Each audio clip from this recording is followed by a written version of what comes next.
शरद पवार आज बारामती पुरंदर तालुक्याचा दौरा करणार आहेत। इथल्या दुष्काळी गावांमध्ये बारामती तालुक्यातल्या उंडवडी सुपे इथल्या शेतकऱ्यांशी ते संवाद साधणार आहेत। पुरंदर तालुक्यातल्या रिसेपिसे या गावातल्या शेतकऱ्यांशी ते संवाद साधणार आहेत। लोकसभा निवडणुकीच्या पार्श्वभूमीवरती पवारांच्या या दौऱ्याला राजकीय महत्त्व आहे।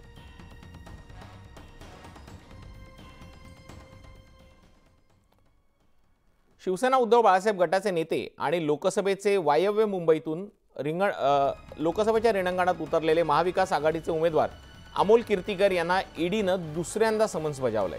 कीर्तिकरांना आज चौकशीसाठी हजर राहण्याचे आदेश दिलेत। दरम्यान कोरोना काळातील खिचडी वितरणात झालेल्या कथित गैरव्यवहार प्रकरणी कीर्तिकर यांना समन्स बजावण्यात आलंय। यापूर्वी आर्थिक गुन्हे शाखेनेही त्यांची चौकशी केली होती।